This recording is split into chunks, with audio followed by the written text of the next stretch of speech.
Hi, I'm Brent Stafford, and this is RegWatch by RegulatorWatch.com. On Thursday, the government of Quebec unleashed Armageddon on the 250,000 nicotine vapers in the province and the industry that supports them by confirming media reports that it is reviewing draft legislation that would ban flavors. A Quebec flavor ban is more than likely, it's expected to be adopted in the coming weeks. The move to ban flavors is in addition to Quebec's recent decision to opt in to the disastrous federal vaping excise tax, which could double the cost of nicotine vaping products in La Belle Province. Both moves intend to address a growing concern over youth vaping, but at what cost to the health and well-being of 250,000 Quebecers who rely on nicotine vaping products as a safer alternative to smoking. Joining us today to discuss the unfolding disaster in Quebec is Darryl Tempest, Executive Director at the Canadian Vaping Association. Darryl, thanks for coming back on the show. Thank you so much for having me, Brent. Darryl, how certain is it that Quebec will drop the hammer on the flavor ban, and what will the impact be for Quebec vapers? For every indication that we have, the Quebec government is going to move forward with its destructive policy. The impact on Quebecers is going to be the following: increased smoking rates, which we've seen in every other jurisdiction that has made these policies. Secondly, an increase on the black market, which could be some of the most unsafe products available. At no point has the government even indicated that this is a concern to them.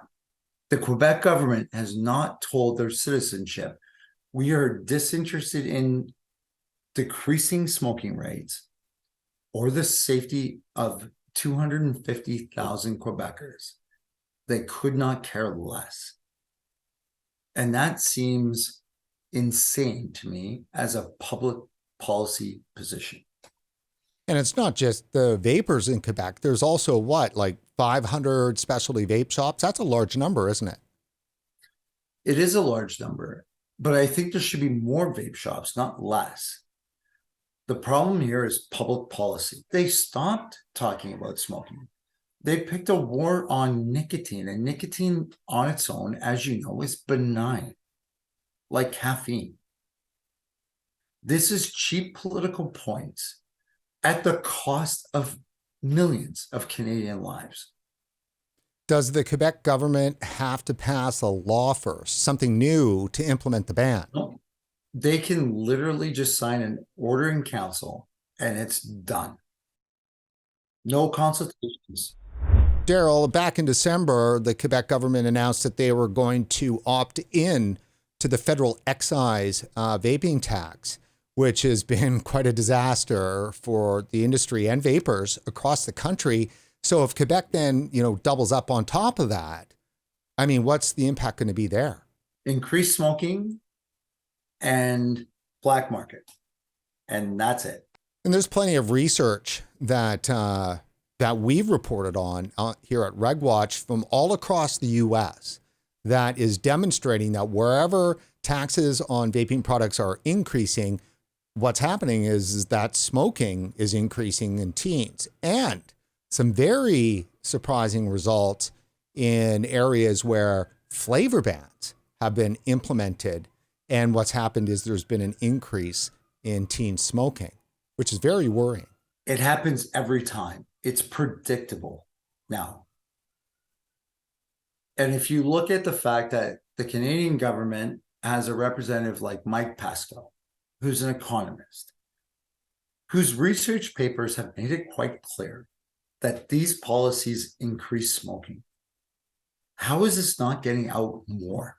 Because of any modeling on earth, the one representative that our country decided to hire has made every indication about what you just referred to, that these policies increase smoking and black market every single time. So we're not even listening and heeding the advice of the people that we ask to come into our country as experts. Where if you look at our legal case in New Brunswick, you have some of the leading experts that say these policies will kill your citizenship. And I ask any elected official who would like to understand this issue, I will send you our dossier of all our legal arguments to ensure that you understand what the hell we're trying to tell you, because we don't want people to die anymore. And I think that's the rage, Brent. I think that's why you're feeling everyone's outpouring on this issue, because they're like, all we're trying to do is get people to stop smoking.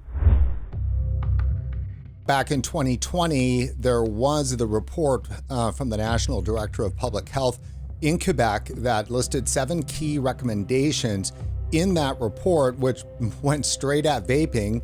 Number 1 was a flavor ban. Number 2 was a nicotine cap to 20 milligrams per milliliter, and also a limit on the amount of vaping liquid that could go in some devices. Number 3 was sales licenses, which, from what I understand, the Premier has said recently is not going to be an option. Number 4 is a decrease of vape shops near schools, which is probably a very good idea. Number 5 is to implement a provincial vape tax. Number 6 were regulations to limit other features of vaping products, which might appeal to young people. And number 7 was to strictly regulate emerging tobacco-free recreational nicotine products. So Darryl, I mean, what we're looking at here is that there was a major, move that was happening in 2020 that kind of stalled, I'm sure, because of the pandemic. And it feels like they're just picking right back up again where they left off 3 years ago. I agree with that. And everyone in this industry is a victim of a crime, Brent. They've been let down by every institution in government, every single one. Because there is absolutely not a shred of evidence that any of these policies have an outcome. The only outcome that they have is increased smoking rates. That's it. And I've communicated that to every government possible, but they're not listening. And they should. Because the net result from cancer, heart and stroke, Physicians for Smoke-Free Canada, pick your advocate, they have yet to say this actually works. And until they stop selling birthday cake vodka, their moral panic means nothing to me. But the value proposition to vaping for this society is that we're going to stop people from dying. And Darryl, you say that it's a crime.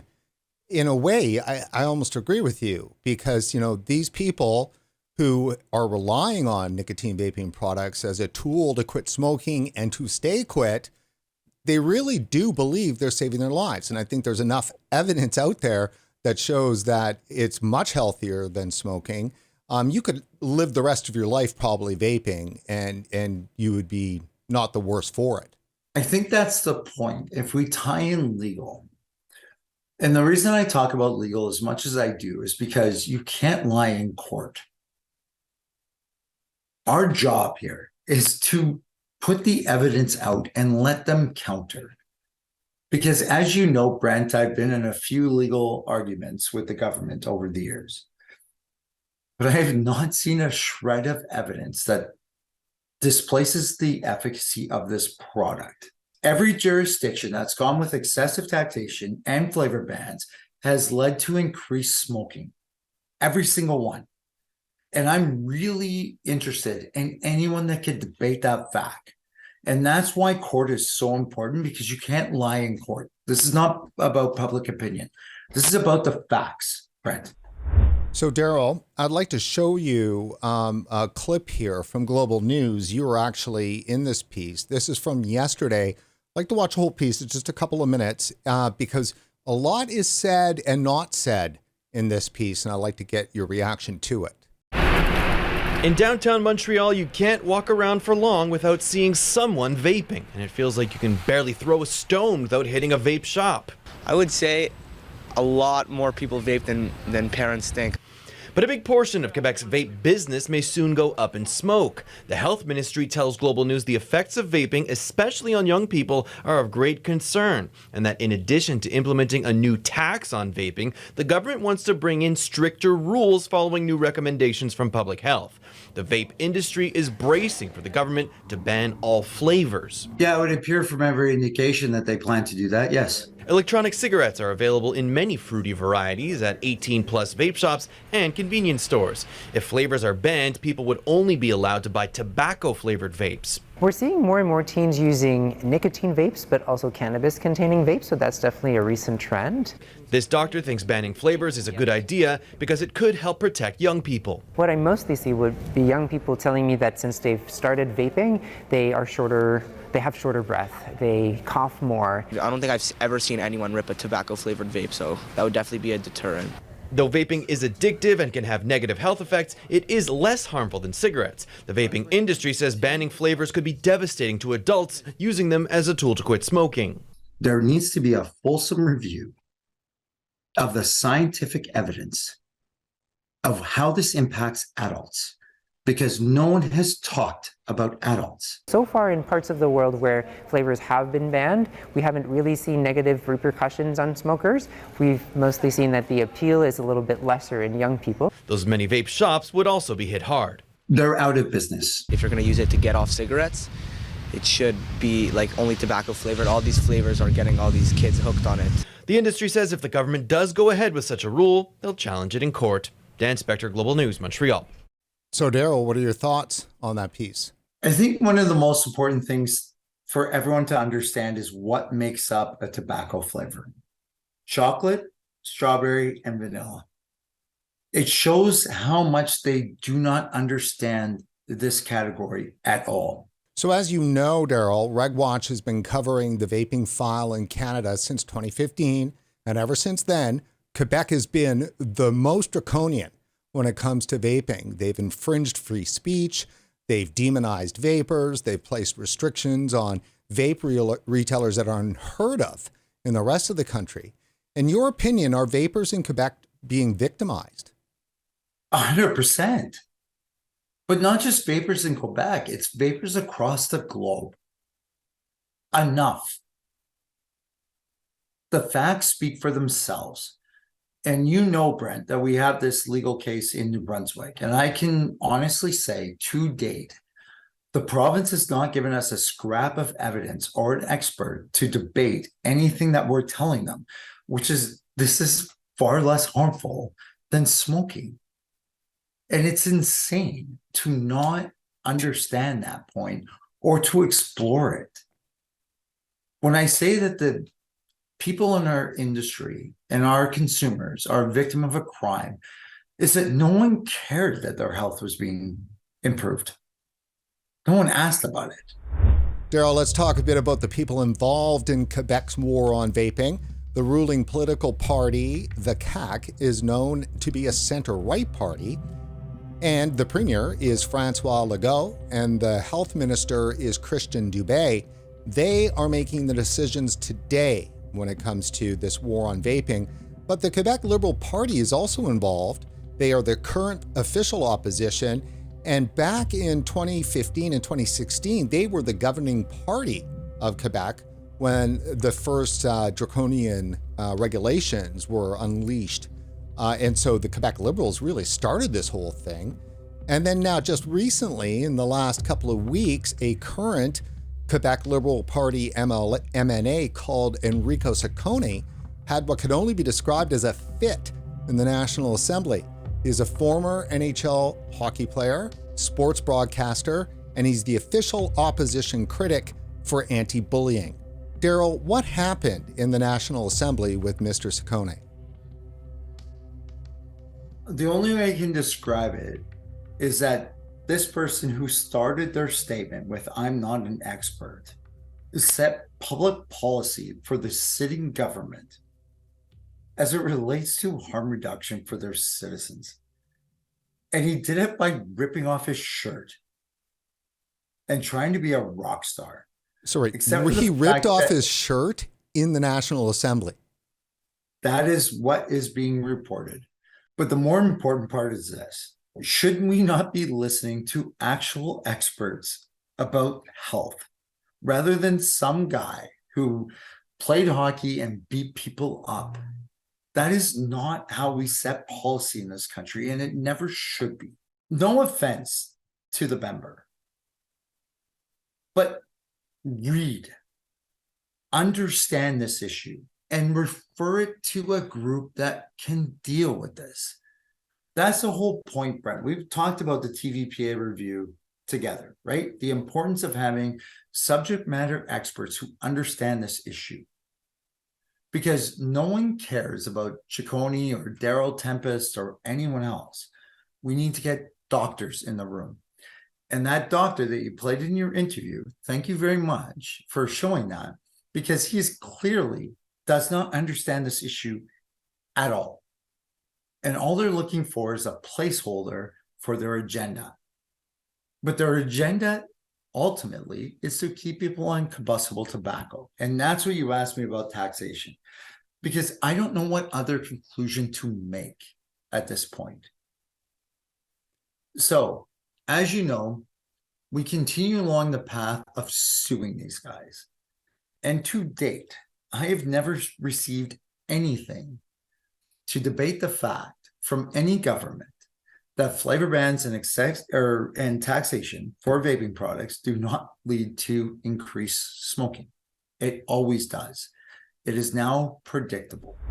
My concern is this, is that vaping represents a innovation that, came from grassroots, from smokers, to find a better solution than the quit or die paradigm that they've been, forced with. And NRT doesn't work. The patches and gum, they can serve a purpose for some, but for the vast majority of people, they weren't successful in attempts to quit. And the stories are legion when it comes to vaping, the stories of accidental quitting and so forth. I mean, you just can't deny it. And the mere sheer fact that it's, hundreds of millions, billions of dollars business in 10 years proves to the success of it. So we won't, if this does go away, if for some reason in Canada it goes away, there won't be any alternative left but to continue smoking. What the government is doing is saying, I want this to go to the black market, 100%. And if you look what's happening in Nova Scotia and New Brunswick and everything else, is that this horse has left the gate. People will choose this product to reduce their harm. But if it goes to the black market and someone accidentally puts oil-based food flavoring versus water-soluble, they die. This is really critical. But the problem with Quebec and any other province is they're not looking at any of the science of this, any of the research. Their magical, fantastical answer is, if you stop flavored vaping, suddenly we go away. They are scheduling us for death, which means that they're scheduling all of their smokers in that province for death. So for those who are watching that want to help, in Quebec specifically, there's the CDVQ, is that the group? So tell us about that, how people can get in touch with them and provide some help, and then how, for the national fight, how people can get involved.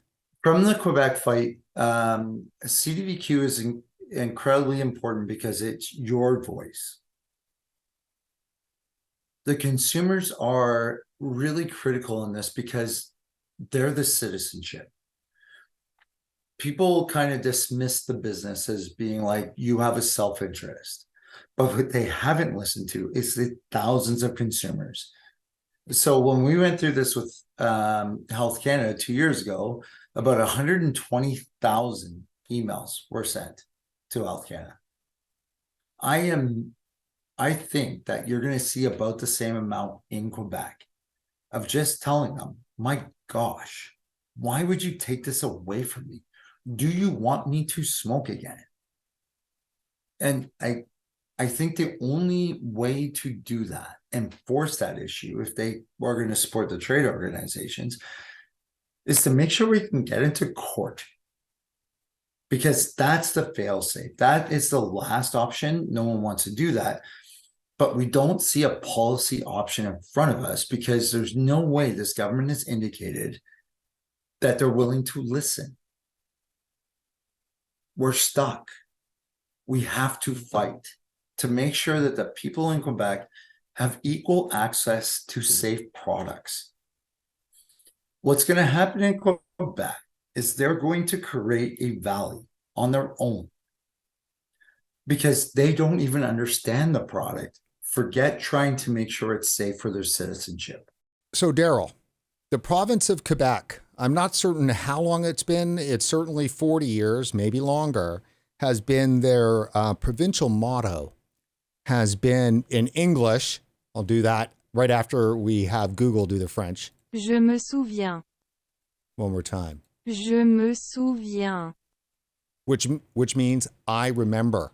It's on every Quebec license plate. It is the province's motto. I wonder if that will have new meaning and relevance for Quebec vapers once this flavor ban is implemented. I think so, because if you look at the motivation from most of this industry is, I remember the people that died. So yes, that moniker is right. I remember.